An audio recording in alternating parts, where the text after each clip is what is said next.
Voilà, bonjour à tout un chacun là où la vidéo nous trouvera. Juste nous encourager, nous interpeller, nous fortifier en nous disant ceci. Vous savez, la parole de Dieu nous dit dans Jérémie chapitre 29, versets 11 à 13, Dieu dit, car je connais le projet de paix et de bonheur que j'ai formé sur chacun de vous, afin que vous ayez de l'avenir et de l'espérance. Et vous m'invoquerez et vous me chercherez et vous me trouverez si vous me cherchez de tout votre cœur. Dieu a toujours désiré être en contact avec ses enfants, avec sa créature. Dieu a toujours voulu que nous puissions être en communion avec lui. Mais parfois, nous ne faisons pas notre part. Dieu, il y a 2000 ans à la croix, il a tout accompli, il a donné de sa vie, il a donné le meilleur qu'il avait, sans que personne ne l'influence, mais par amour pour l'humanité, il a donné le meilleur qu'il avait, son Fils unique. Et Dieu a toujours voulu, le meilleur pour nous. Comme un bon père aime ses enfants, un bon père planifie le projet, l'avenir de ses enfants, va planifier, va souhaiter que son enfant vive dans la paix, dans l'harmonie et dans les bonnes choses. Et Dieu, c'est pareil, il a toujours voulu que nous puissions avoir un avenir meilleur, un avenir de l'espérance et toutes ces choses-là. Et parfois, c'est nous qui ne faisons pas la bonne démarche, c'est nous qui ne faisons pas violence pour venir le chercher, parce que Dieu a toujours été là et il dispose sa présence pour que nous puissions être dans sa présence, pardon. Et tout ce qu'il nous demande de faire, c'est de le chercher de tout notre cœur, disposer notre cœur, lui ouvrir le cœur, afin de donner plus notre cœur à d'autres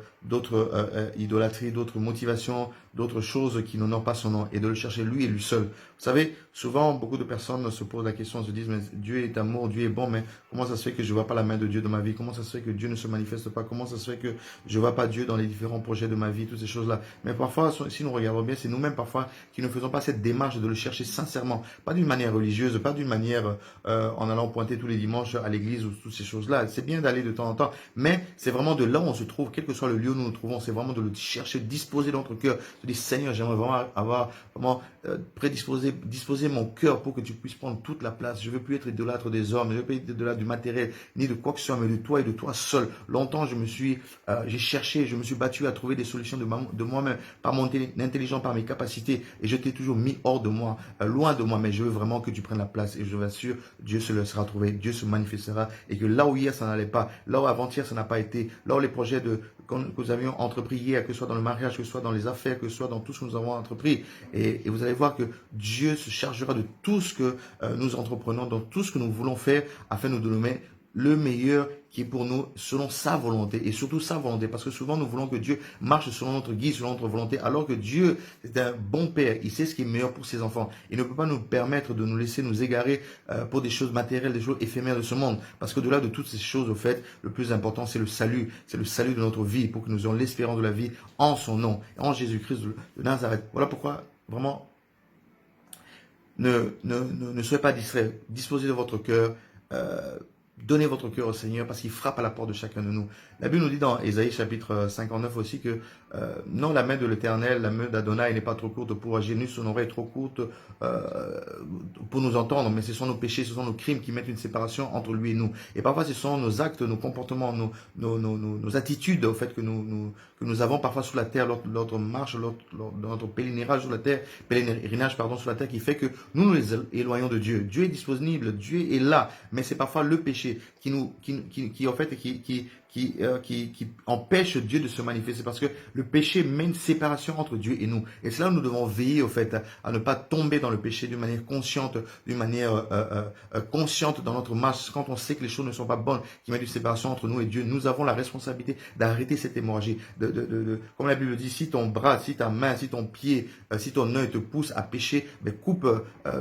ta main, coupe ton bras, coupe tes pieds, en gros pour dire, retire ton œil, en gros pour dire simplement, tu vas pas l'enlever d'une manière physique, mais tu vas arrêter de faire ces choses-là, parce que tu sais que ça met une séparation entre toi et Dieu. Mais je nous assure, Dieu est prêt à agir. Dieu est disponible, Dieu est là. Mais il suffit simplement que nous comprenions que c'est à nous de faire la démarche, c'est à nous de le chercher, et au-delà de tout, c'est de faire attention à les choses qui peuvent nous éloigner de lui, comme il nous dit dans sa parole, et vous allez voir que Dieu va se manifester. Voilà pourquoi il va dire dans Hébreux chapitre 13, verset 4,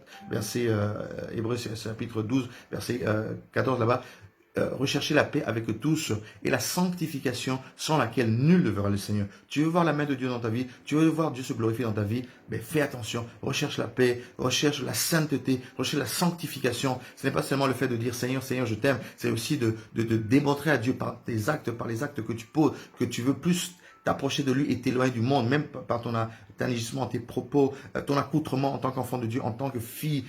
du royaume, en tant que princesse du royaume, en tant que prince du royaume de Dieu. Tu dois faire en sorte de t'éloigner, d'éloigner de toi tout ce qui reflète en fait le monde et plus s'approcher de Dieu, même dans tes propos, même dans tes pensées, même dans ta manière de faire. Quand même la tentation peut venir, quand même les mauvaises pensées peuvent venir, mais tu t'accroches à Dieu, tu pries à Dieu, que Dieu te donne la force de surmonter et tu verras que Dieu te donnera la capacité de pouvoir arriver à marcher selon sa volonté. En tout cas, je ne vais pas prendre plus de temps. Que Dieu vous bénisse, que Dieu vous assiste davantage et que cette semaine soit une semaine de bénédiction, une semaine de grâce où Dieu agira davantage, ouvrira les portes qui étaient fermées et au-delà de tout, vous donnera la paix que vous n'avez pas hier, vous donnera la stabilité spirituelle, vous donnera tout ce qui est meilleur pour votre santé spirituelle et au-delà de tout ça, que Dieu vous garde et à très très bientôt.